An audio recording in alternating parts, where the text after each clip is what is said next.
নমস্কাৰ সকলোকে। আজি মই এই ভিডিঅ'ৰ জৰিয়তে এক বিশেষ বাৰ্তা দিব ওলাইছোঁ। আজি দেওবাৰ, অহাকালি 10 জুন 2024 সোমবাৰ দিনা সদৌ অসম নাটযোগী ছাত্ৰ সন্থাই এইবেলি 8ম সংখ্যক প্ৰতিষ্ঠা দিৱস গুৱাহাটী মহানগৰীৰ দিছপুৰত অনুষ্ঠিত কৰিবলৈ লোৱা হৈছে। সেয়েহে সদৌ অসম নাটযোগী ছাত্ৰ সন্থাৰ কেন্দ্ৰীয় সমিতিৰ সকলো বিষয়ববীয়া আৰু প্ৰতিখন জিলা সমিতিৰ বিষয়ববীয়াৰ লগতে আঞ্চলিক সমিতিৰ সকলো বিষয়ববীয়াক আমি অনুৰোধ কৰিছোঁ যাতে অহাকালি যি সদৌ অসম নাটযোগী ছাত্ৰ সন্থাৰ যি কেন্দ্ৰীয় প্ৰতিষ্ঠা দিৱসত প্ৰতিটো কাৰ্যসূচীত আপোনালোকৰ উপস্থিতি আমি কামনা কৰিছোঁ।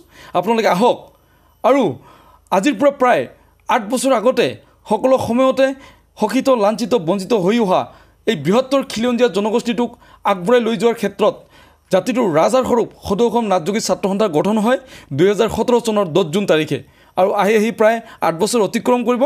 গতিকে অহাকালি 8ম সংখ্যক প্ৰতিষ্ঠা দিৱস এইবেলি গুৱাহাটী মহানগৰীৰ দিছপুৰত অনুষ্ঠিত কৰা হৈছে।